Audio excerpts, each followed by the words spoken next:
July the 8th, 2020 at 8:36 a.m.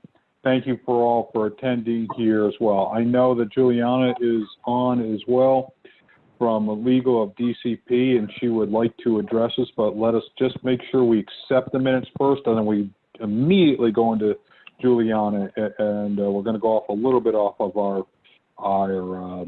agenda schedule, but that's how we will move it here this morning. Are there any questions or concerns on the minutes that were put forth that Lauren had sent out to us from the June 10th meeting? No, I didn't find anything. Okay, I just have one quick question. We left it under old business for a Catherine Martini that we were to, pending receipt of signed reports that Shauna and Norris had, motioned and second. Did we receive those signed reports? Yeah, I received them that afternoon, so it's all set. All right, then. All right. Are there any other matters? Anything? If I don't hear any, can I hear a motion to accept? I make a motion to accept. Hey, Norris. Norris, a motion to accept. A second? I'll second it, Chair. Okay. Comments, last time comments or concerns or edits? Hearing none, vote aye for approval. Aye. Aye. Aye. Nays? Abstentions? Okay, we approve. Lauren, are you able to, is Juliana out there? I know that she would like to address us, and I understand she has a very tight schedule, so we're going to kind of go a little bit out of order here, but Juliana from legal, are you out there? I am. Thank you for your time. I appreciate you accommodating my schedule today. Unfortunately, I do have a 9 o'clock I have to present at. But hopefully I can get through some of this and then I can pass the reins over to Vicki. So first of all, I apologize to Gerald the other day that unfortunately I did not receive a copy of his letter related to continuing education credits and enforcement until about, until about 10 days ago. The letter was sent in February, so again, unfortunately, I apologize for that. But upon receipt, we started the conversation related to what we may be able to do to heighten enforcement of those licensees who failed to obtain their continuing education. Started the conversation with Linda and Richard Hurlbert, and Linda had already done a tremendous amount of work with, I guess, an intern that had been working with her for a while. To actually go through all of the licensees, the almost 1,200 licensees, to be able to determine where they were with their continuing education. And approximately 100, and obviously Linda, you can jump in, correct me with the numbers at any time, but approximately 100 of them had deficiencies of some sort with their continuing education. At this point, the department had not sent out any letters to those licensees related to their continuing education because we were waiting for some more feedback from the department on what certain penalties may be or what specific enforcement actions we may want to take as a department against those individuals. So the letter that I had received from Gerald had asked for increased penalties, again, civil penalties, meaning that we could only impose those civil penalties after a hearing, but civil penalties are up to $2,800, and that being calculated by a per credit fine that would be imposed. So, the statute says $1,000 for any violation for a first-time offense. Now, typically in our other areas of enforcement, if there is a failure to take continuing education, department has been imposing a $1,000 fine for those people if, again, a case does not settle out prior to hearing. Doing it on a per credit hour is not something we've been traditionally doing.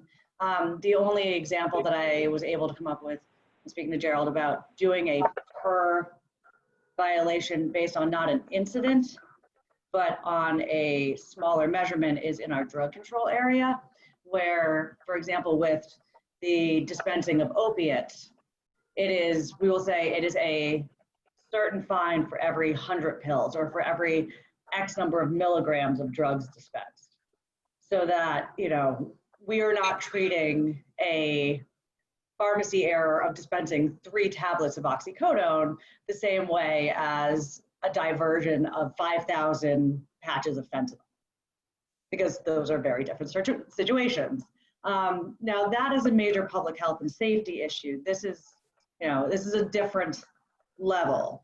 But I think, so there's, what I tried to do is split up the conversation though with what we can do for fines at a hearing versus what we can do in advance of that in terms of any settlement and any upfront communication with the licensees. What I was able to do with working with Linda was she sent me the document that was used for the 2018 continuing education audit. And one of the things that I recommended while working with her is that, first of all, we clarify the language in that letter. And Linda does have a draft. I don't know if she's sent it yet, because the letter is also accompanied by a settlement agreement, and I only sent the settlement agreement to her last night. So if she has not been able to send that out, it is because of the, just kind of the speed at which this has been evolving. But the letter would clarify that people could either demonstrate that they already took their continuing education during the time that they were required to take it. They could say, whoops, sorry, didn't take it during that time. However, I am willing to take it now and pay a settlement fee. Not, and again, it's agreed upon settlement amount. It is not a civil penalty because we have made no findings of fact in front of the board at this point. Or you can say that you're willing to voluntarily surrender your credential. If none of those happen, if essentially the person says pound sand, then after a date certain as specified in the letter, then the case would get kicked to legal, and then Vicki would send out a compliance meeting and see if she could resolve it at the compliance meeting level. If not, it'd be scheduled for a hearing in front of the board. One thing I think that needs to be addressed with the board is that you'll see in the letter, both in the cover letter and the settlement agreement that I sent to Linda, it's formed almost like a Mad Lib right now. So, you know, what's the date they have to get back to us? What's the amount we're willing to take as a settlement amount? Now, usually our settlement amount in advance of a hearing is lower than the penalty that would typically be sought and imposed at a hearing, because you are now, you know, not complying up front, and you are also expending a number of more resources by the department, bringing it all the way to hearing. So figuring out what those numbers are. And then also, so I think the biggest difference with the way we would be dealing with settlement this time is that in the past, the letter that was sent out was just a letter saying, do this, resolve it now, or, you know, you're going to go to compliance meeting and hearing. One of the things that we've been doing in our other areas where there's a continuing education audit where people fail to take their continuing education is saying, okay, you are entering into this agreement with us. You're saying that, again, also it's on our records that you are agreeing to pay this amount. You are agreeing to take these courses. In the event that you don't do both by this date certain, your license is suspended. In the event that you don't do this by, so just to put dates on this. So in the event that you don't take your continuing education and pay this amount by August 15th, then your license is suspended. If you don't fulfill those continuing education requirements and pay the amount by September 1st, then either you can say an additional fee is owed, you can say that license is revoked. I mean, revocation for CE is harsh, but I also understand that in this area, you guys are different because there's federal oversight and there are federal expectations, not just state ones.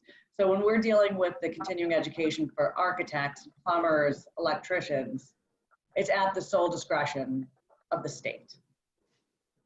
You have a whole other layer of oversight.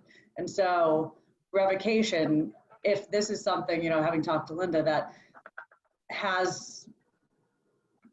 is pushed on a federal level, then that may be an appropriate remedy after a certain period of time, especially saying, we've given you time to do this. And also you entered into the settlement agreement voluntarily to do this. So it strengthens and gives a more clear path by having them execute settlement agreements at the time that we're sending out this, sending out an initial compliance letter, so that they understand that there are real enforcement ramifications that are tied to this. If you cannot show us that you already took it during the time period required, then again, it is a formal settlement, voluntary surrender, or you start the compliance meeting and hearing process. So I know I just laid, oh, so actually, all right, so just one more thing and then I'm going to be quiet. I'm sorry that I'm pouring so much on you so quickly. I'm just trying to get through a lot of this stuff before I have to depart. But so the letter initially had requested fines of up to $2,800. Now, again, it's not really in line with what we've been doing as an agency. Again, the other areas where the penalties are governed by statute, we've been saying says up to $1,000.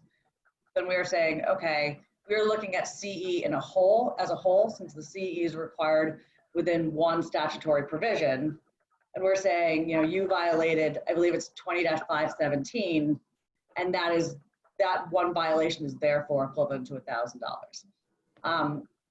Moreover, I think one thing that I recommend the board considering at this point is that it's my understanding that in about 2008, the board had lowered the amount of penalties that were or lowered the settlement amount that they were offering to folks, and also lowered the penalties down to $400 for failure to comply. During this moment in history, putting fines from even $400 to $1,000 is going to be a real tough pitch. Because what it's going to look like is a tax on licensees and a money grab by the state at a time when we have a budget deficit. And at a time when people are generally suffering from their own economic hardship. So although I understand the idea of being more aggressive, I don't necessarily believe that a steep increase in the amount is necessarily the right path to walk down at this time. If we wanted to look at a nominal increase in the penalty, that is certainly one thing. I think the other way of doing more strict enforcement is by having the settlement agreement sent out when we're sending out the compliance letters that say, again, you have X amount of time to do this and pay us the money and take the courses. And if you don't, there's suspension. And suspension, it's my understanding, I don't know the platform that it's sent out on, but it's reported nationally. And more importantly, you can't work. If you get caught working while you're suspended, then it's a much more serious case that's brought against you. So you're getting heightened enforcement, it's just not necessarily the monetary stick that's being employed. Now, Okay. I'm going to stop now and see if you guys have questions about that, everything. Juliana, this is Jerry Rasmussen here, the acting chair. Thank you for your time and putting this forward here. I know you have about 4 to 5 minutes left here, so I just want to make sure we should be receiving something from Linda on notes or that she has maybe not even looked at yet, or maybe she just received. Do I understand that correctly? Yes, so I sent out so I had given Linda both a clean and a red line version of the letter that went out from 2018 versus the proposed letter that I proposed to send out for this year. So you can see some of the changes in language. And then also I had sent her last night a proposed settlement agreement that would accompany that letter. So that, again, one of the three options being show us you already did it, enter into a settlement agreement, or voluntarily surrender. And the fourth and I have implied one just is one pound other, sand. and I have just one other quick question. I open up the panels because I know we're fighting for time here with your schedule. Is it your view or the view of the commissioner that they would probably prefer us to leave our fines where they were before, given the unique, unprecedented economic times we're in? I think if we're going to increase it, then it's the size of the jump. So again, even going from 400 to 1,000 during this time is a hard pitch.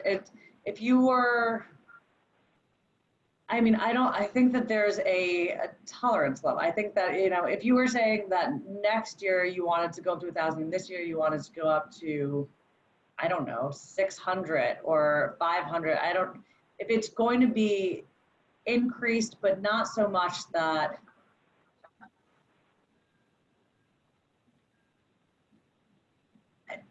again, I leave it to your discretion, but I implore you to factor in the economic times we're in. Okay. All right, thank you. Other commission members, questions that you may have for Julianne?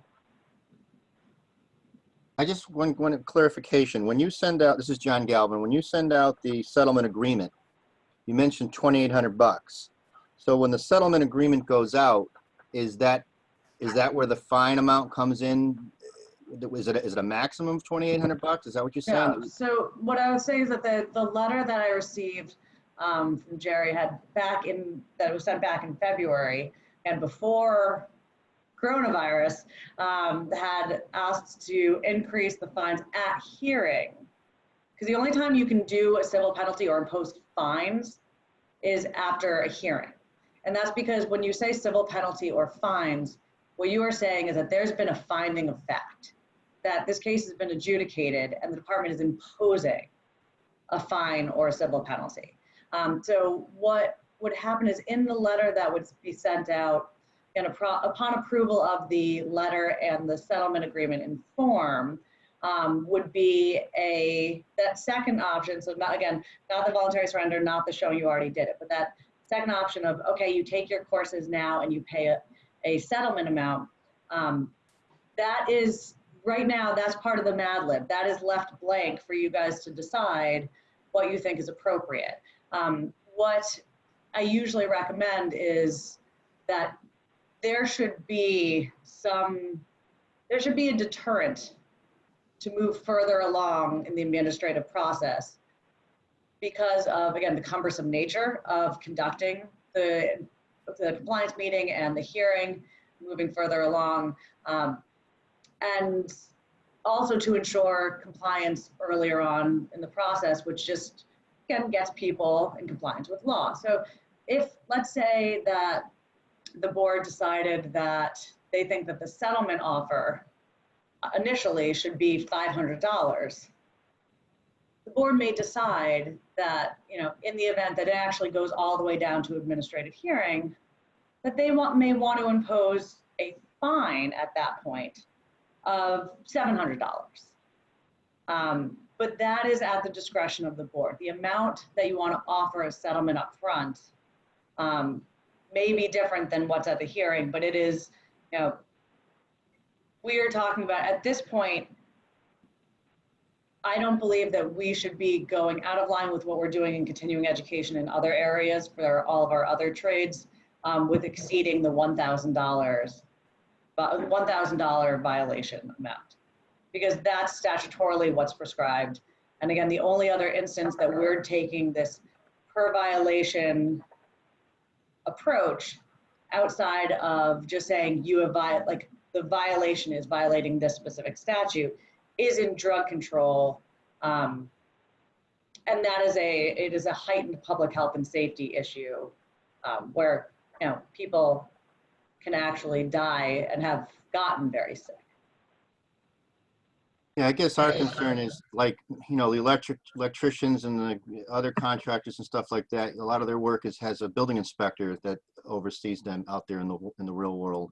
In our world, there's no one out there overseeing it. And we've actually had people come forward. One in particular, this was his second time. He hadn't taken any classes, and he's out there.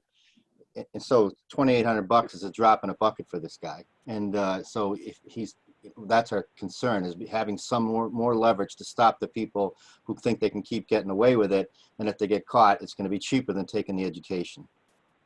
So that's one thing that I talked to Linda about, is that this general approach is typically, you know, when we were looking at the plumbers and electricians in our most recent CE audit, and then, you know, even with architects, we're going to be doing a sampling of them. So it's going to be there'll be actually a much smaller scope. We're probably going to be addressing it in a more similar nature to what we're looking at here with the appraisers. But with the plumbers and electricians, there were so many of them that we did one approach, one size fits all. Everyone got the same offer. However, if there are certain known actors where they don't take their CE year after year after year, there's nothing that restricts you from suspending their license. You do not have to offer them a settlement amount. They don't have to get the same letter that's going to everyone else. If this is, because also, in addition to this violation, you can say that this is under the Commissioner's general power. We have conduct of a character. We also have the Connecticut Unfair Business Act, Connecticut Unfair Trade Practices Act, which specifies that if you are doing things that are essentially deceiving the public, which I would say, you know, paying a $400 fee every year or every other year, saying, well, this is just the cost of doing business. I don't care. I'm going to continue to represent that I am qualified to work in this field, even though I'm flouting Connecticut law. Then a case can be brought against that individual that's on a separate path than this. We don't have, our only action is not to say that, you know, they can settle each case. If there's a known actor, then certainly up front, I think it's worth a conversation with Vicki and Linda saying, you know, do you have evidence that certain people have violated the law over and over? Now, you know, from what I understand from Linda is that in the past there have been the compliance checks for who has failed to take CE. She's been doing different folks each year, so doing a sampling and not necessarily trying to repeat the same people every year in order to check everyone. So in the event that, you know, we asked Linda to go back and say, okay, well, were there people last year that didn't take it, that also didn't take it this year? You'll see, you're not going to capture everyone that failed to take it last year. But you'll capture some. And what we found with what we typically find with audits in general is that once we start sending things out to the marketplace, people talk to each other, licensees talk to each other. And so we will start getting more compliance from people that weren't even necessarily targeted. Those are usually not the worst of the bad actors. Oftentimes it takes a heightened enforcement action to address those, but you know, it's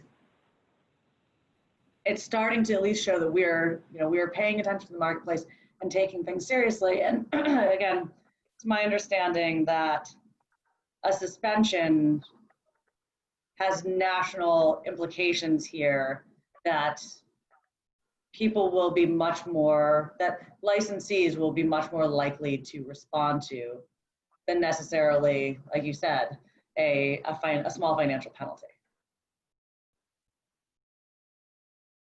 Okay. I know it's my clock shows 1 minute after 9. Yes. You said, Juliana, that you had to leave for another presentation. Any other questions we have, should we send them through Vicky that go to you? Is that the proper protocol, or through Linda? How do you want this to move us forward? I think, so Vicky's, we're on the same team. So if you want to direct questions to Vicky, she can also answer some, there's kind of protocol questions. And I'll be in touch with both Linda and Vicky working with this, going forward. And, we welcome the input from you as the experts in the field to be able to, fill in some of the gaps, figure out timeline and financial, which the appropriate financial settlements and fees, going forward. And yeah, we can start getting the communications out in the marketplace. Okay. Well, thank you, and I know you have to go to another meeting, so we appreciate your insight and your time this morning. Well, thank you so much. If you guys are at your next meeting, if you any other clarification or desire me to come, then just let me know, and Linda or Vicky can make sure that I'm there. So, thank you. Have a great day. Take care.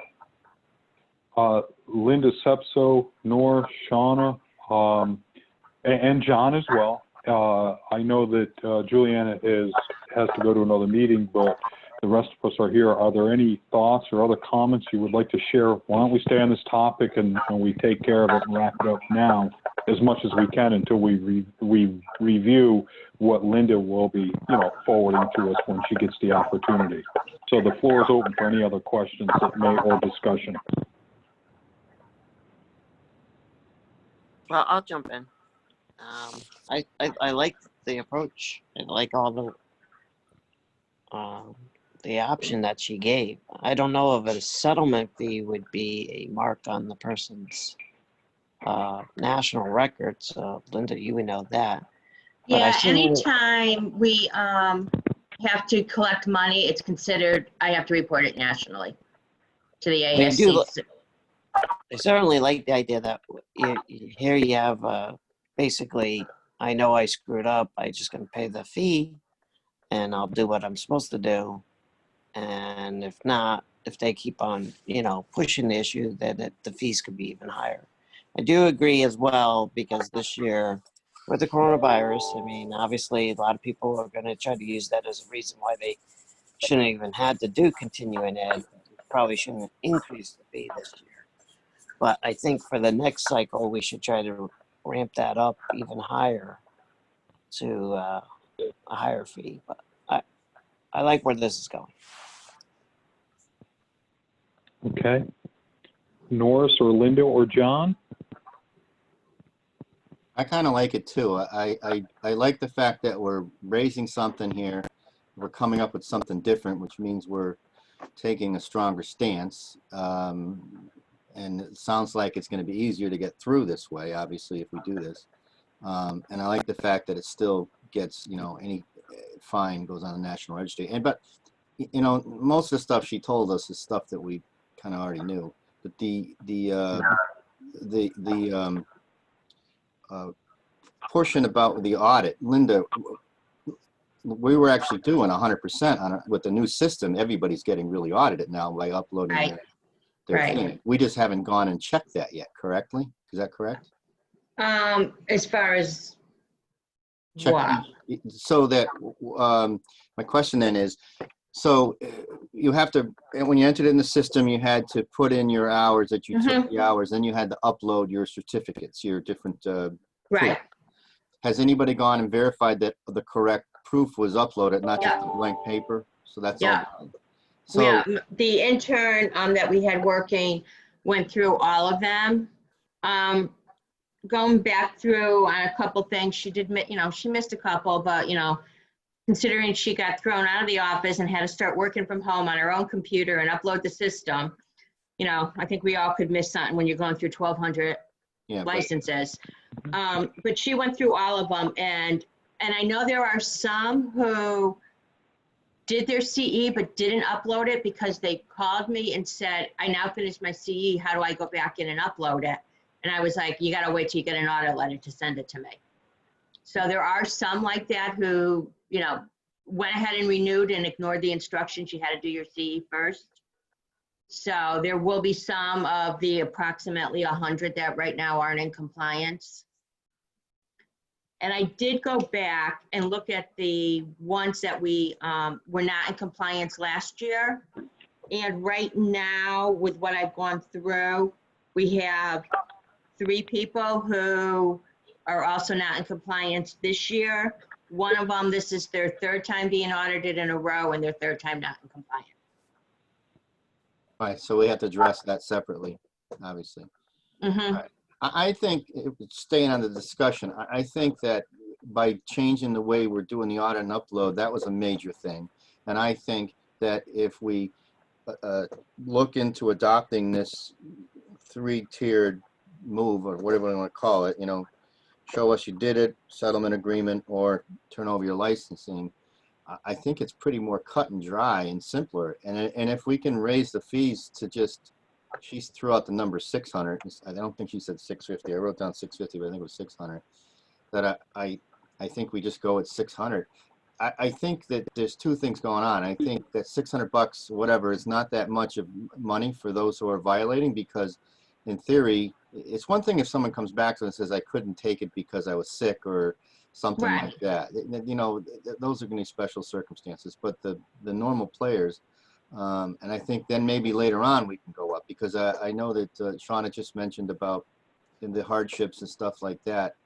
That's something to think about, and maybe not raise it. But I don't think it's going to reflect. No one's going to be putting this in the Hartford Current that we're raising our fees, and it's not really going to matter because we're such a small portion of the population. So I think we go for it.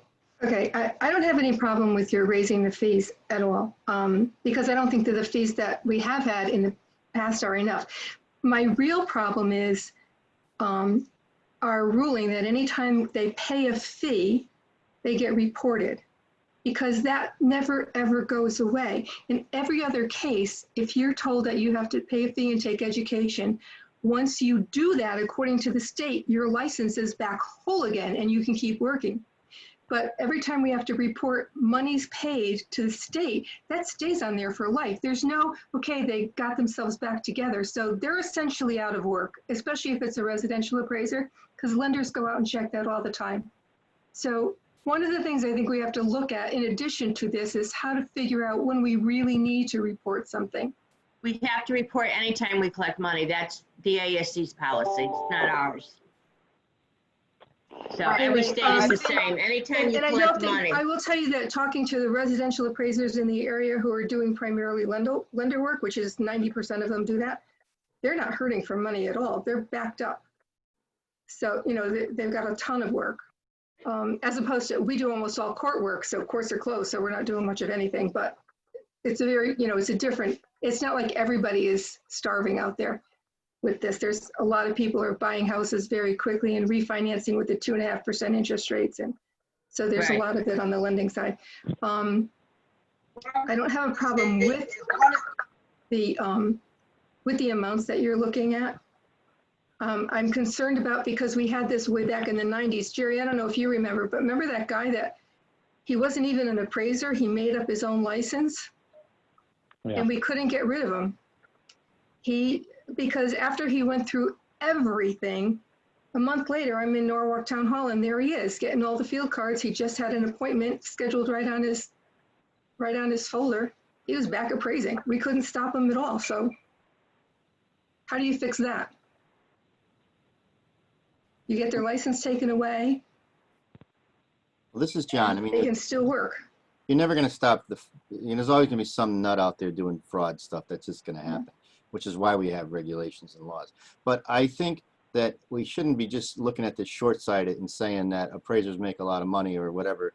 We don't. Right. But she talks so much about how, you know, the economy is terrible. It depends on whose economy you're talking about. And at this point, certainly residential appraisers are not suffering in any way at all. So if you wanted to go to the higher number, I don't have a problem with that. Yeah, so Mike also want just to throw us on the table, and this goes, my thought here goes back to something that Shauna and Linda, you guys were talking about when we first were bringing this up, is when we get into a downturn economy, which may be coming up here, Right. and people are struggling, that's most likely we're going to have some people that are trying to stretch it and get away with it. So that's why I think if we take a stand now, we're setting ourselves up to get ready for that, because the ones that are going to be skipping and skimming to try to get away with it might be the ones that are out there. The whole thing boils on the public trust, and what we're trying to avoid people who are going to go out and start making marginal decisions that are going to impact the consumer. So I think this, raising it now is a good thing, and this enough said of me. But I mean, yeah, I don't mind. Norris, I haven't heard from you. Would you like to make any comments or want to pass on this? Guys, I'm a little bit different on this. Maybe it's because I'm looking at it from a political situation, and with everything going on, I view it as keep it the same, and let's see when we get out of all this, the coronavirus and everything. Let's make our move. I don't have a problem with what you said about the 3 tiers. I don't have a problem with any of that. I just have a problem with raising it right now. I don't want to get into if the residents are making this or that. I just have an issue with, hey, all of a sudden we start raising this, and a lot of people get very upset. To me, I'd like to know how the commissioner of DCP would feel about it if we were raising this, to be perfectly honest. Even though she's legal counsel, I want to know what the commissioner of DCP, because basically what she's saying is, hey, don't do this. She's saying that don't do this, don't raise it.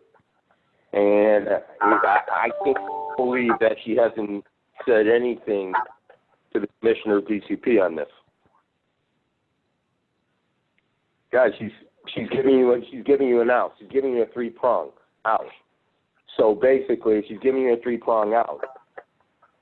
When this is all done, if you want to raise it, then you raise it. But right now, she's saying, here, do it this way. Let's move on when everything else gets back to normal, if it gets back to normal anytime soon. So think about it before you do this, because I would think that she had talked to the commissioner on this. I would have. If I was playing this out and I read Jerry's letter, I would have said, hey, what do you think about this? Okay. oh, I got a Thank you, quick Norris, and question, thank you, everyone. Yeah. You're in line with Norris just said, which makes sense to me, and now it's convincing me of that. And the process of raising fees, if we go ahead and just adopt this 3-tier thing, or I don't know if it's something adopted, it's already there, we just start doing that.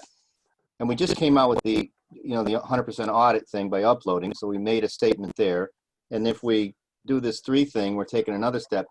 Can we hold off raising fees, and can we do that anytime? So we don't really have a continuing an education cycle for another year, right? Correct? So 2022.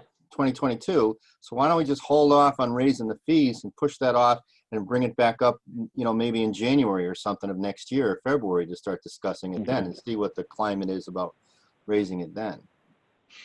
I guess What I suggest, everyone's point has been well taken here. I think we should all review whatever notes have been forwarded to Linda that need to be forwarded to us, because we have not seen whatever's been written down here.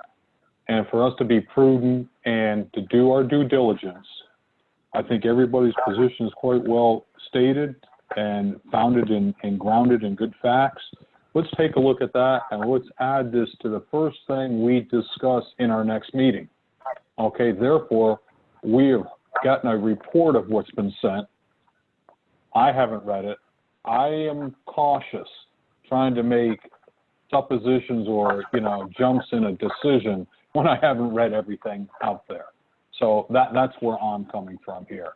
And then I think we just wrap it up, and one way or the other once we've read that. Does that sound like a fair plan to everyone? Sounds good to me. Yeah, Jerry, I just have a question. The fees that we're talking about raising, aren't they just on the people who don't comply? I We're not believe raising so, the but I want to general- read it, Linda. Okay, because that's what I was confused on. Is she talking about raising all the fees for everything or just people who don't comply? They don't get their I fee thought it done was on just time for, or whatever. yeah, I thought it was just a compliance, but that's why I'd rather read it. But I think Okay. Vicky had her hand up and wanted Yeah, to say something. A couple things that I wanted to say, and I don't know that I captured everybody's thought process. But Linda, in reference to the matter about the ASC being notified as to disciplinary action taken, again, I think Linda covered that by indicating that that's required, that we do it within 5 days. It's not even a choice. But what I wanted to let you know is that for those people who do have a report that goes to them, we, the Department of Consumer Protection, do receive questions from other states as to what the nature of the disciplinary action was. And if it is that it was continuing education, that is dealt with differently than if it was that the person did something fraudulently, like, find a appraisal that they never did or something of that nature. So there is a distinction that's made, and generally what happens is a state will call us to say, hi, John Smith reported that he has disciplinary action with the department. We would like to know what the nature of that is. And we tell them that we send a letter that says the nature of the disciplinary action was failure to comply with the continuing education requirements. So we make that distinction if that question is raised. That's in reference to that. In terms of the different amounts and how it is that you want to handle that is up to the board or the commission, if you will. I can say that in the past, you may recall that when we did have someone come before the commission, if it was a person that we found had, I'll just use the Rhode Island person that we had last year. If we found that person had not come into compliance previously, then we did increase the amount. If you remember, in that particular instance with the Rhode Island person, the question that was raised was, you're not in compliance. And he said, no, I'm not. The question that was raised, and I believe it was by the chair, was, well, are you in compliance with the requirements from the previous cycle? And he said he wasn't sure. The response from the chair was that, okay, if you are not in compliance with the previous cycle as well, then the fee would be this amount, or the settlement agreement, the civil penalty would be this amount. If you are, then it would be this amount. The person did not make a determination at that time as to what it was, but they did send in a larger amount because they had not been in compliance. So I think in terms of the 3 tiers, it's being presented a little bit differently, but I think that was what had happened. We took it on a case-by-case basis in terms of whether or not the person had previously come into compliance with the last cycle before an amount was administered. That was that concern. I don't know if this is going to be neater in terms of presenting to the respondents in terms of what it is they should do. I wasn't a part of the process or whatever, so I'm not really sure that I know what all the steps are. So Linda and I have to talk, or I have to get back with Julianne and find out what the procedure is. But the letter was sent to me. I do have some concerns that I have to raise, and then we'll get that to you, and hopefully that'll be done by the end of the week. So I think I addressed the questions that were out there. I'm not saying which way you should go.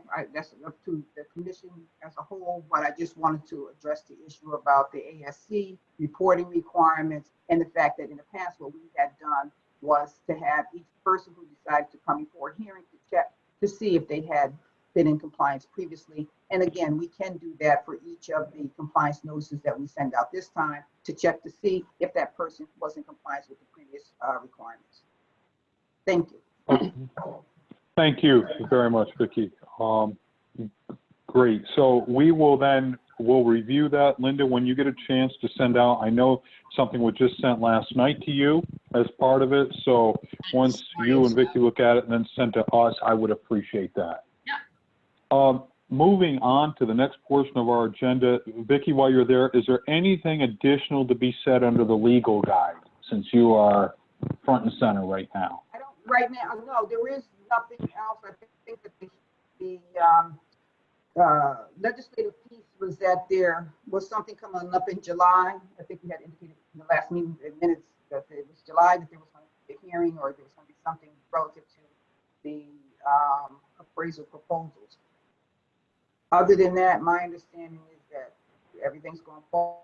I don't have any update on that, so I have nothing else to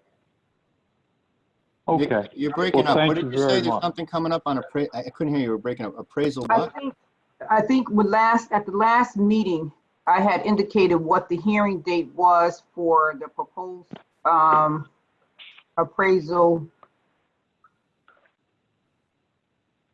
Can you hear me now? Yes. Yes. Okay, so at the last meeting, I had indicated what the hearing date was for the upcoming proposed appraisal changes.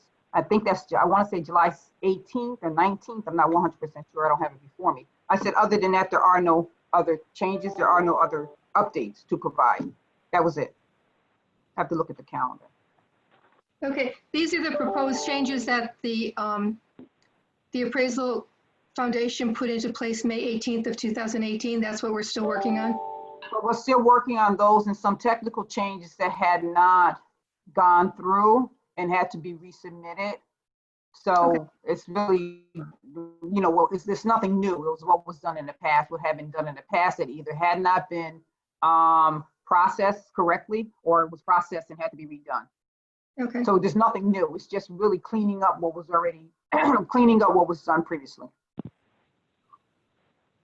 Okay, great. Yeah. Thank you. Schools and courses, there's only one here. Avoiding discipline, that's AAL 658, avoiding disciplinary actions for residential appraisers by the Massachusetts Board of Real Estate Appraisers. They were looking for 4 hours of continuing education. Has anybody had the opportunity to review the application and the material for this school? I looked at it, Chair, and I put it on the agenda because it doesn't have AQB approval, but it is just a renewal of an existing course from them that we have approved. But you guys only told me to approve the ones that had AQB, so that's why I put it on the agenda. Okay, so it still has not AQB approval. No, but we had approved it in the past. It's just a renewal. So, I mean, Does anybody want to make a motion to renew or motion any way whatsoever on this application for course AAL 658, avoiding disciplinary actions for residential appraisers? Linda, can't you just send this stuff to me and I'll let you know if it's okay? We can just. we can do that. I can send it to Linda if you want, and if she says it's okay, we can go ahead and approve it. Okay, do I get a motion to that effect by someone? I'll make a motion that we approve the course contingent on Linda reviewing the outline to see if it's sufficient. Okay, a second? I'll second it. Okay, a motion by John, a second by Norris. Further comments, questions, or concerns? Hearing none, we will take a vote. Aye, signify say aye. Aye. Aye. Aye. Nays? Abstentions? So we will move forward with that. Linda will send to Linda on the Linda Express, and we will see where we take it from there. Okay, thank you so much. Moving up to the new business, we see 3 applicants, all are RSPs, Emily Pace, Jessica Milkowski, and Monica Sakia, and I'm sure I mispronounced everything, so my apologies to the 3, are seeking extension of provisional licenses across the board for all 3. Linda, is there an overview, a quick overview that you can present to us as a common thread, or are these each individual matters have their own history? I can give you a quick overview of all 3 of them, and I do see that both Emily and Monica are here, so they're in the room, so we can, if you have questions for them, we can make them available to talk.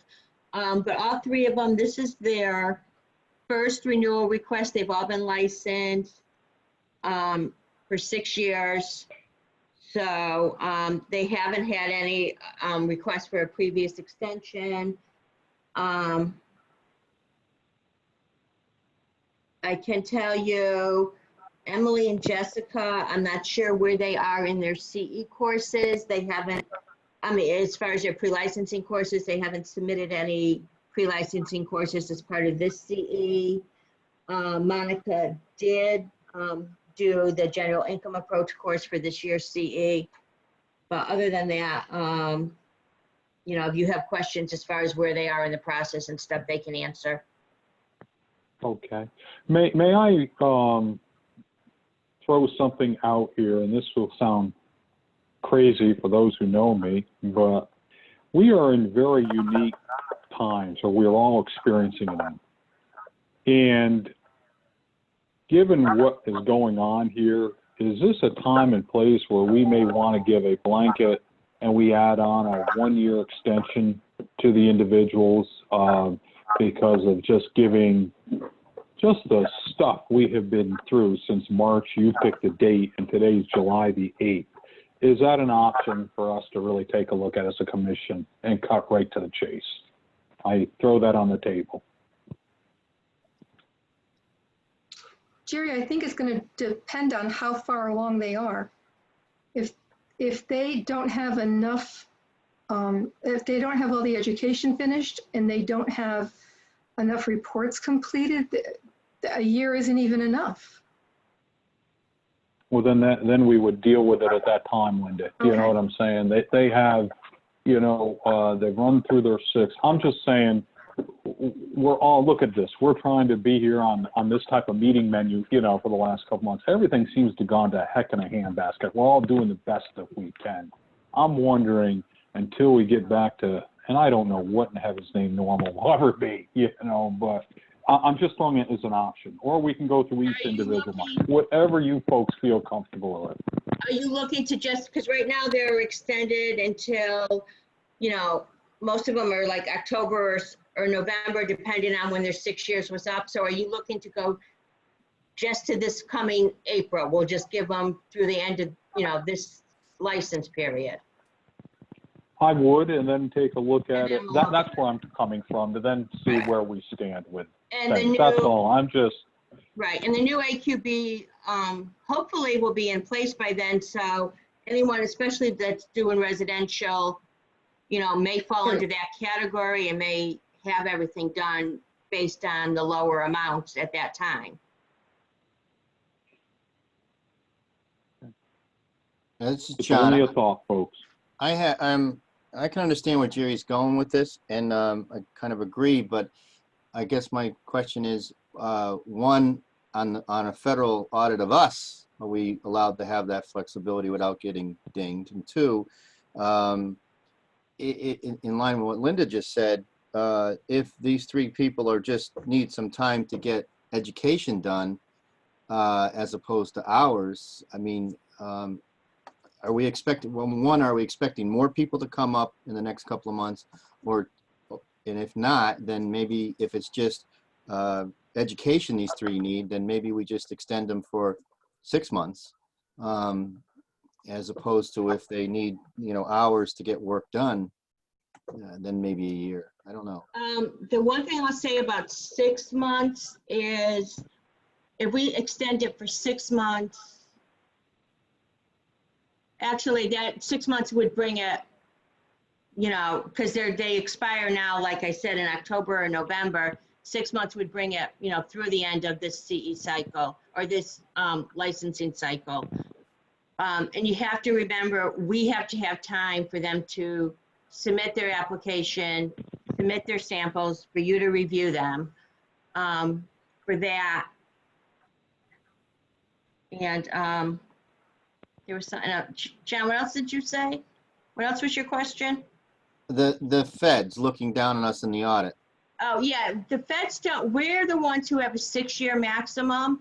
The feds do not have a timeline for how long you can be a provisional or a trainee, so they won't, as long as we're consistent with what we do. So if we approve one and we don't approve the another one and they have the same exact issue, then we'd have a problem. But as long as we're consistent, they're okay. Is there any way that we can get some information from them that says, you know, like how many appraisals they've done, and actually send in one or two and let us review them to make sure they're on the same track, so that we don't, you know, I'm sure there's, like the last time we had somebody come in and talk about this, the person had started, then had a couple of little kids and took some time off and wanted to come back. So if there's some reasoning for it, 6 months is not enough time to get the education in because it's not always available. It's, unless it's a year of education, it gets pretty tough to take any of the continuing ed classes without having to go out of town or something like that to go sit in one. There's, you know, there are some schools that are starting to put everything online, but not all of them. Yeah, McKissick has all the courses online, so Yeah. and they can't do it. Like I said, Emily and Monica are here, so we can have Lauren unmute and you can talk to them if you want. It sounds like then you folks want to go on an individual each one here instead of giving a blanket and move things forward. So therefore, we will do that. Jerry, before you go there, Okay, can well, we just hear from these two? Can we just hear from these two people and then go back to the blanket thing? I don't have a problem with going to the blanket thing. I just kind of want to. Once we open up one, John, we're going to them all. Okay. So let's open it up for Emily and let's go. Okay. Please open up for Emily Pace. Yes. I've asked her to, I'm here. okay. Good morning, Emily. Morning. Thank you for coming here. Could you give us the reasons where do you stand with your license and the reasons why you would need an State her extension? name? Can she state her Yeah, I need your name and her name, business work address, address. please? I have it. Your name, your business address, please.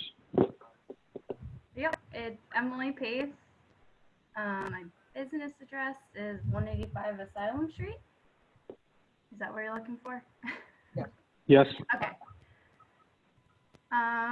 In what town? In what town, Emily? Hartford, Connecticut. Okay.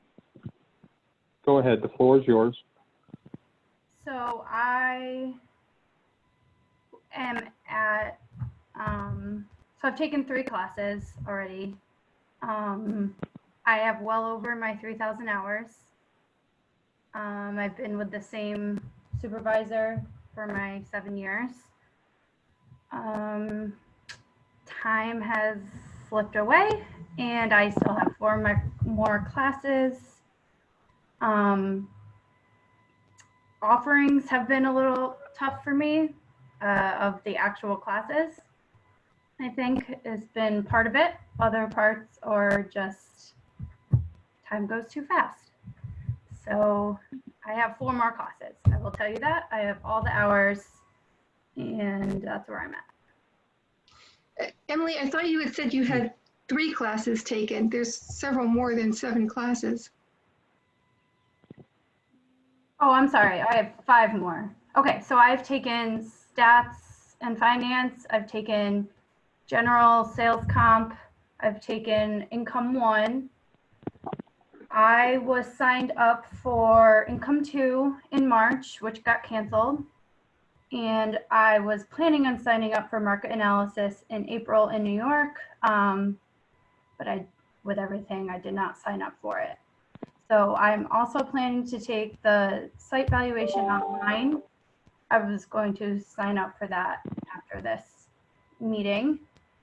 And then I have report writing, which is not offered locally at all, not even like driving distance around here this year, I believe, when I checked, at least on Appraisal Institute website. And then I have an elective. So that's where I'm at. You may have to take online courses, but most all of them now are virtual visual courses. So they're not as bad as just a regular old online class. Oh, okay. You know, so it's like going to a Zoom meeting, but learning, you know, you can see the instructor, they can see you. Oh, okay, that's great. Didn't realize that. Okay, and you have enough hours? Yes, Are you going for residential or general? general. So you're a little bit shy on the hour, but okay, that's fine. Shy on for what? For experience hours? Pardon? For experience hours or? I think, isn't it, I can't remember because we didn't pass the law yet. So isn't it 3,500 hours right now? 3,000. 3,000. How much for 3,000. general? It's 3, I thought that was the new change. No, No, okay. Oh, Oh, and also I've had my bachelor's degree since 2013. Okay. That's good. All right.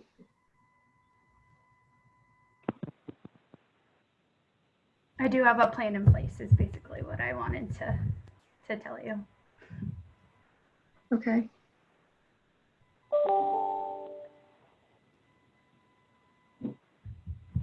any other questions for Ms. Pace? I do have one. So based on the class offerings, I know I will have to take some online. And timing, when I checked, last I checked, it didn't really look as if I'd be able to take them all within the next 6 months. I'm not sure if that's something per person you can look at or what, but I might need a little more time than 6 months.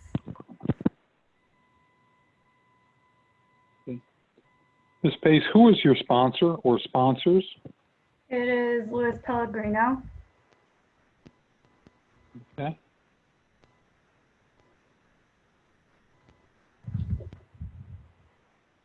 Okay.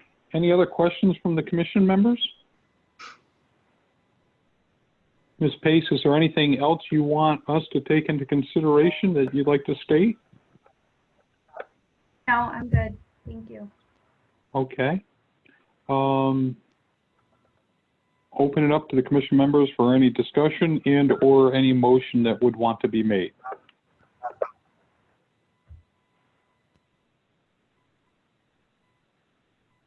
Could we get a little, I'm still a little, if we're not going to do a blanket thing like we originally discussed, and now we got to do individual, That's correct. what in the past have we done, the commission done in this situation to be consistent? I mean, most people, I have to say, most times they've come for their first extension. You've granted it, if I recall correctly. You know, she does have the hours. It's basically just she needs to take like 5 courses. She was signed up for a couple that got canceled because of the pandemic, so. Yeah, I get that. I don't have a problem giving her extended time to get the courses finished, but I would like to implement what we've talked about implementing, and that to have her send in 1 or 2 appraisals to be looked over now before she finishes the whole thing, and then we come back and say, uh-oh. You know, we had talked about having, when someone starts, having them send in an appraisal report a year or 2 into it. She's already got a few years into it, and we could just review it and make sure as she moves forward and finishes her courses, she's still on the right path.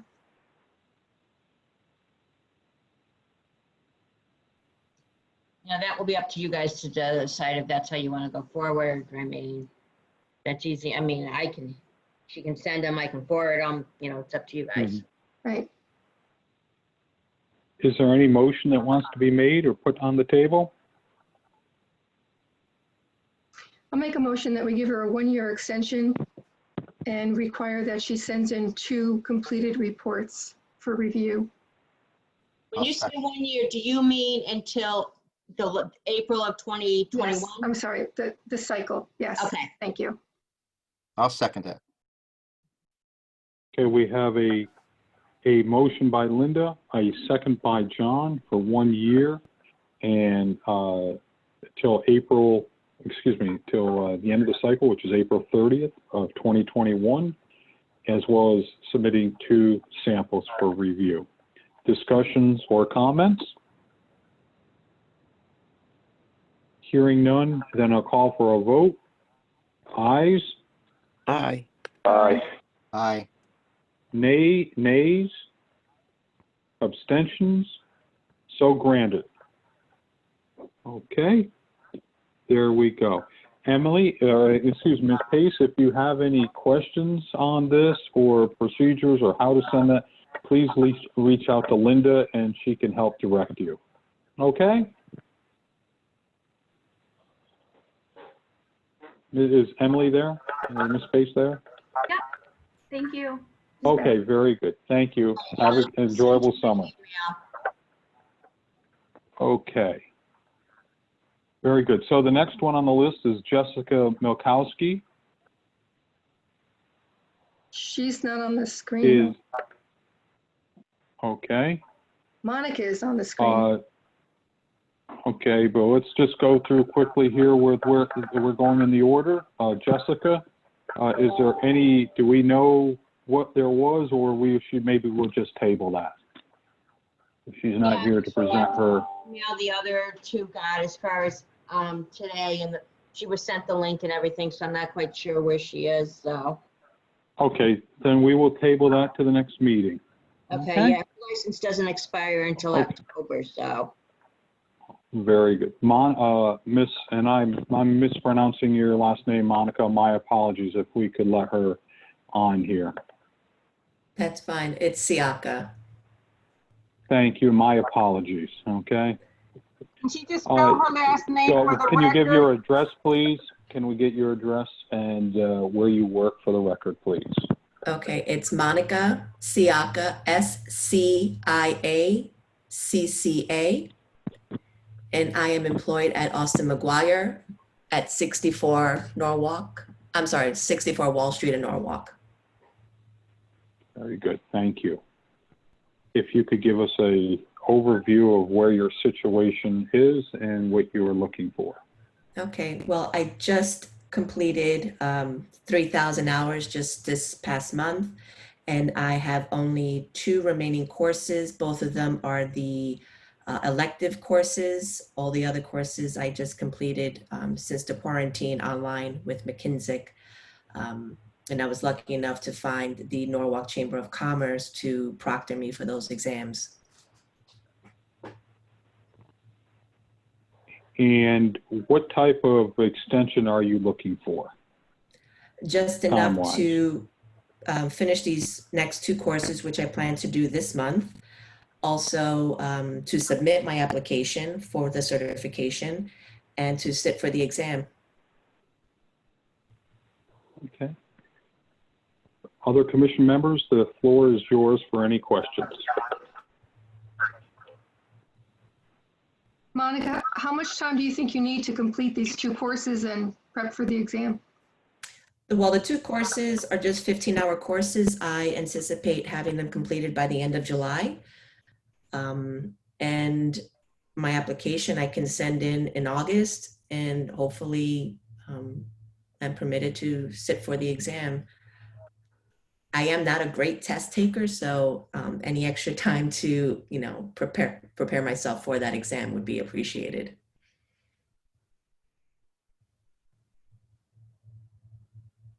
Do we do the cycle next April? Guys, would the cycle for next April be good for her?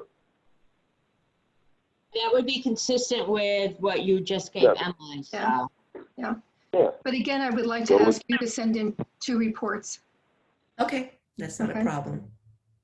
Yeah, next April. Do I hear a motion on the floor?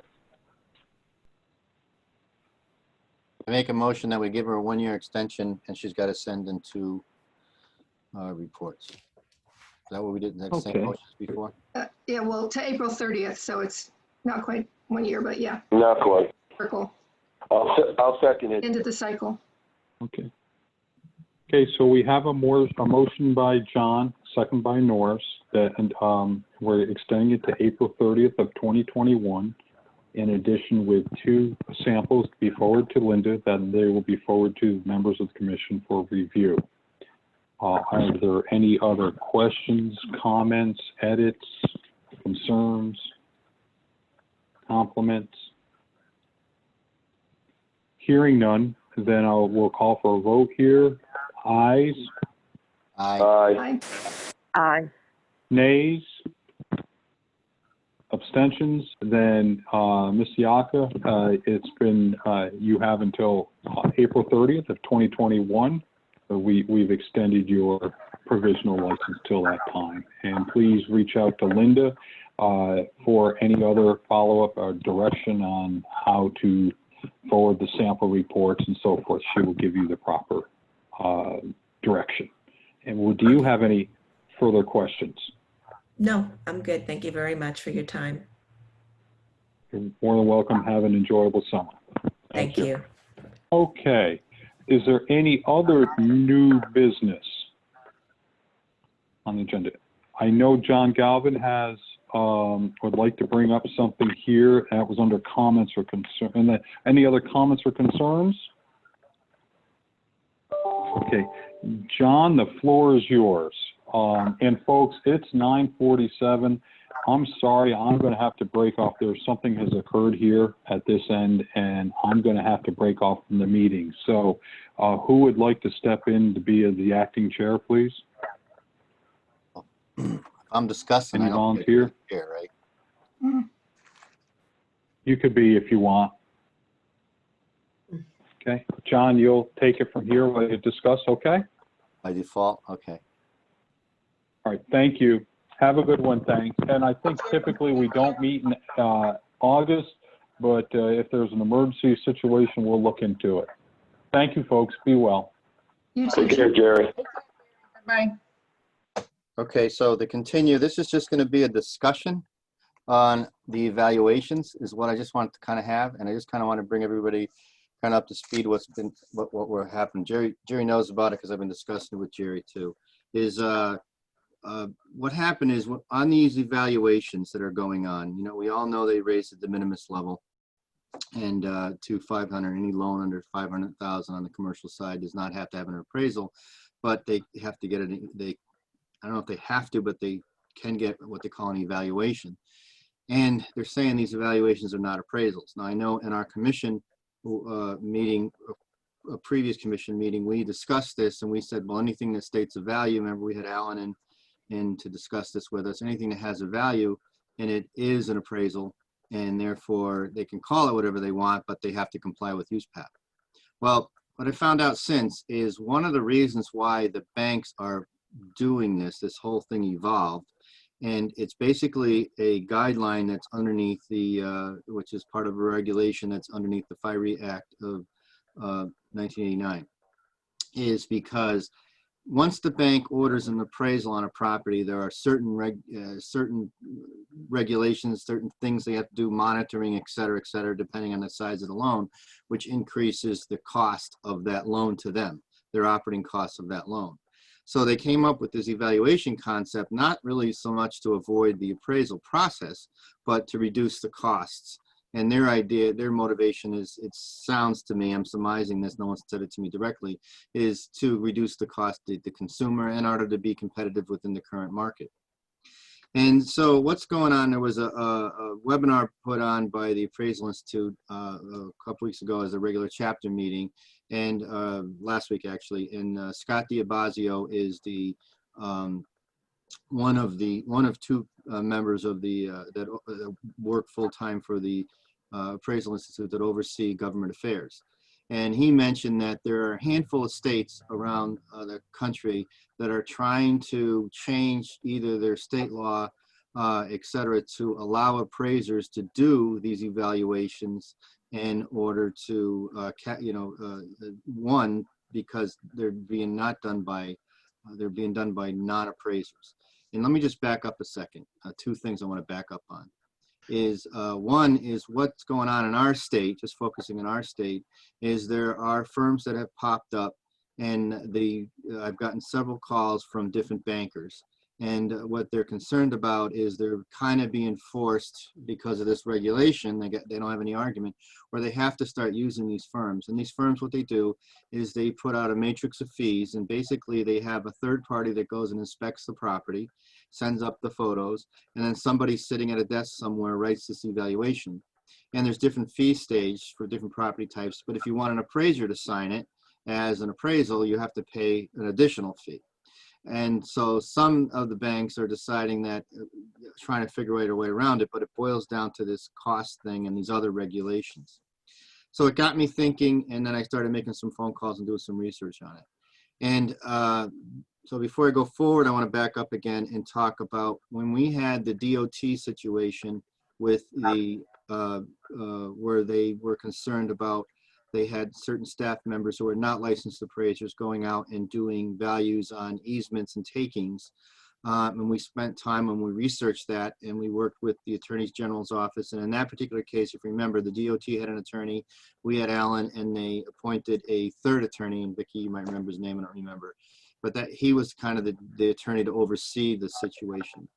And in that situation, what we did is we determined that underneath USPAP, there's a jurisdictional exception. Now, the jurisdictional exception was originally meant to be just to allow appraisers to do, perform, you know, when the example that's always given is when we're on the stand and the judge says, what's the value? You don't have time to do an appraisal, you just got to give the value. That was kind of the jurisdictional exception. It's since been used in other areas where there's different guidelines, like in Yellow Book and other things like that, that oversee that. So therefore, it's a federal law over state that kind of, and that's where that jurisdictional exception, and it's been expanded in a little stuff. And at that particular time, we realized that the jurisdictional exception, this kind of fell underneath that. And nothing's really challenged that's a jurisdictional exception, and it's like anything else, it's a matter of interpretation. And so underneath the Federal Highway Act of 1955, there is a provision which basically says, it's a regulation that's part of that Highway Act, that says that no, what's the word I'm looking for, compensation of anything of $25,000 or less, you don't have to get an appraisal involved. But once it goes over that, there's a whole procedure, and the consumer's protected in that case, where they can actually opt out and say, no, I don't accept this. I want an appraisal to do it. So at that point, the state actually has to have the appraisal come in, go out and hire an appraisal and everything. So there's a procedure in place to protect it, but we determined that because of this jurisdictional exception, that they were allowed to do this because it's a federal law. So that got me thinking on this situation. It's a federal law. The FIRE is a federal law. And I started thinking about, okay, do we really want to change our law and to allow it? And the reality is appraisers should be doing these evaluations because to protect the consumer. So instead of having these third parties, no one said it for sure, but I'm sure banks and everybody and even property owners would feel more comfortable if they knew that it was an actual, you know, licensed or certified appraiser showing up to do these things. So that said, what Jerry and I talked about is we'd like to go down this road to see how far we get. And the idea is that we actually put together a team of people, maybe invite a couple of bank chief appraisers. Jerry suggested one person from the brokerage side, and that we actually try to come up with some language somehow to actually change just the regulations. Now, the idea is that if we come up with something to change the regulation to try to allow appraisers to, I don't know if it can be done. I don't know if we can actually word it in such a way that to allow appraisers to actually do these under our current law, then submit it. Maybe at that point, it just goes up and they may come back and say, no, this is a conflict. I'm thinking ahead. That would be the next step. This may be a conflict with our state law in which there's a certain, I'm going to use the word panel, of people that would actually review that and determine that within the state on any law. And then so if we do have to change our law to just adopt it, at that point we would address and see, okay, do we keep going further or do we stop or what? And maybe it might be just a matter of just amending the law, in which case Linda suggested, which I think is a great idea, that we actually just put it in with the rest of the DCP. Every year there's a whole mess of things that have to get changed, and we just put it in with that so it just could slide through as kind of a change, depending on depending on what it is. We're not going to know that until we get down that road. So that's what I'm proposing is right now we put together an outside panel of people to just come up with some language and then discuss it at the next meeting. Jerry was mentioning about meeting in August because I think there's some, I think this is a timing thing. We're heading into a market where things are slowing down. And I think, you know, I had a separate conversation with Bill Garber from the Appraisal Institute, who's the Governor of Affairs, and he deals with on the federal level all the time, you know, all kinds of laws and changes. And basically there's an issue now with appraisers are really screaming and they want to be able to do these things. And I think it's just a matter of on our time in our state that we need to do this. And I think it'd be a quicker, easier thing than having someone come along and try to change our state law to actually remove USPAP from our state law, because that's just going to open up a can of worms and not give us any clout as a commission other than being here because we have to for education. So I think we should be proactive in this and do this and try to move it along as fast as possible. I think I touched everything I kind of wanted to touch on. So, John, Well, there's precedent for this already because one at a residential, time. Let's just go with Linda. Linda? there's precedent for this already because the residential appraisers do what's called a desktop, and it's described exactly as you have. Someone goes out and inspects the building, and but in this case, it's always an appraiser sits in an office and types up the report using the information that was collected by the non-appraiser who went out and inspected it. They've been doing them for maybe close to 2 years now. Yep, correct. But that still has to comply with USPAP. The idea is the evaluation doesn't have to comply with USPAP because according to this federal guideline, which I'm still waiting for, is once the appraiser does it in our state, they have to comply with USPAP. Once it complies with USPAP, it's considered an appraisal, which triggers off all these additional things that the banks have to do now in monitoring that loan and dealing with the costs of that Even loan. if it's only, I mean, the purpose of the banks doing the desktops for residential was because it wouldn't cost them as much. Yeah, They're but still see, giving loans. no, there's a difference. I think you're getting confused. It's not the cost of ordering the appraisal they're focused on. It's not that. Everybody thinks that. That's Right. not it. It's the additional monitoring costs. For example, Bank of America has people on staff who are not necessarily appraisers. And their job is to do portfolio review on a regular basis. So they got to go out and they got to look at these,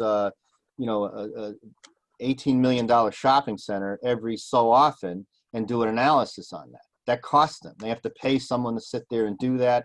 That person may need outside data. That person needs publications, et cetera, et cetera. And so they have staff members that have to do this. The little bank has trouble. They can't do that. So they got to keep ordering additional appraisals and stuff like that. So this was a way to kind of, from what I'm interpreting, a way to get around that to reduce those ongoing monitoring costs because they don't think they're really necessary. And in a sense, think about this. If you own an $18 million shopping center and you're lending on an $18 million, 10 years down the road, that loan is now maybe $6 million or $5 million. There's plenty of equity in it.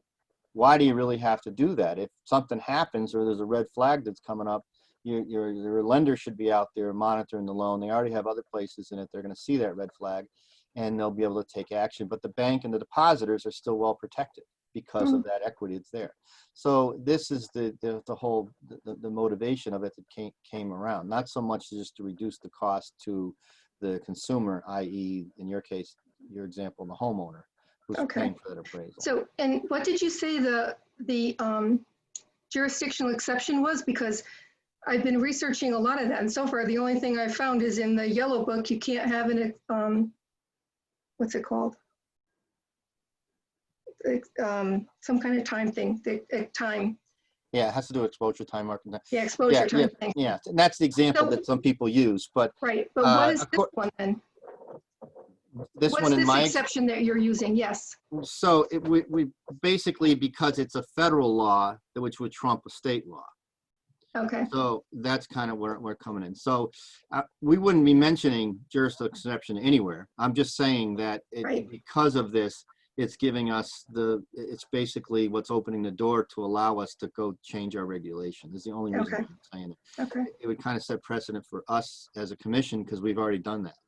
Okay. To be able to do this, as opposed to waiting for an outside group to come along and do this. It would be us trying to, change in order to allow what's going on in the market, basically, These groups that are coming in, what are they calling themselves?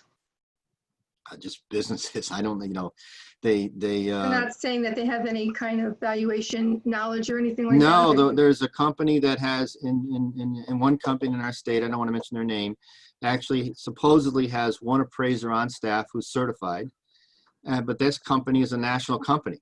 So think about it. If they got one appraiser and you got all the banks now using, not all of them, but many of the banks using this company, being forced to use this company because they're the only one out there, how much can that one appraiser be taking responsibility for each of those values? And I'm sure they have some sort of language in it that says it's not an appraisal, this, that, whatever. And there's no recourse for the bank to go after this company because what insurance would cover that. So that's the problem. Okay. There's a credibility issue, and the consumer is the one who's going to end up losing out here. Not just the consumer in this case, not just the consumer who's buying the property, because in a lot of the banks look at it, it's under $500,000. $500,000 could be a lot of money to one person and not a lot of money to another person. But it's also that the depositors are the ones who are the banks is now going into a deal with with more blinders on. And not knowing which increase risks. And when they increase risk, what do they have to do? They have to either charge a higher rate, but if they can't do that because the market's not accepting that, then somebody else has to take on that risk. And who's that person taking on the risk? It's the stockholders and the depositors of that bank. Okay, thank you. The only thing that I wanted to say was that if you have some statutory legislative change, my understanding from our staff meeting was that all things have to be handed in, I want to say by September. The consensus was, or the feeling was, that there wasn't going to be much that was going to be passed this year legislatively just because all that's going on. But again, in terms of a timetable, if you're looking at making changes, you need to get them in probably by September 1st. Yeah, so that would be if we were going to change it. So Vicki, that would be if we were going to try to change a state statute, correct? What about a regulation? Well, the thing of it is with this legal director, all things she has a deadline date for all things, and that is ours, as I understand, I can get clarification, was September. Whether statute or what she does is she puts one package together. We used to do it, regulations could be done all year long. But as I understand it now, everything is done by September date, and I can get that for you. Okay. All right. So what I'm asking the commission is actually that's probably a good thing that gives us a deadline, but you know how appraisers are with deadlines. Yeah. So I don't know if I can make this motion because I'm temporarily doing the chair, but what I'm asking for is a motion that we at least put an outside panel together to come up with some language to present. And that's why Jerry was mentioned maybe in August, that if we do this and come up with it it may be that I meet with a bunch of people and we can't think of anything and we find other things that come up that roadblocks and it says, no, it's not possible. But if I do come up with something that Hey, maybe, John. Yeah. Hey, John. Yeah. I don't think you really have to. I mean, if you can do it informally, you can sit down with whoever you have to sit down with and then come back to us. I trust whoever you're going to sit down with. I'm sure Vicki, do you have to put a commission together for something like this? No. Or you can do it informally. Yeah. Okay. I mean, don't forget, things can be submitted on your own without going through the department. Yeah. You have the ability John, to do that all the time outside. And that may be the faster way to get it done, in all honesty. Yeah, John. All right, so why don't I do this? That's an option. That's an option. It's just that everybody I talk to kind of feels more confident that if the appraisal commission's doing this, that there's a better chance of it going through. So then we're just having a discussion right now. Forward. What, say that, Linda? The commission could put it forward. It doesn't have to go through DCP. The commission could Correct. request it. Okay, so why don't I do this then? I'm just gonna pull some people together. If anybody wants to be on this, just contact me. And to try to pull some language together. And then, Vicky, if you can find out that date, because if the date is after our September meeting, there'd be no needing to meet in August. But if it's before that, our meeting, then maybe Jerry can decide if we, after he reads it and gets the conclusion, if we need to have a meeting in August or not. Does that make sense?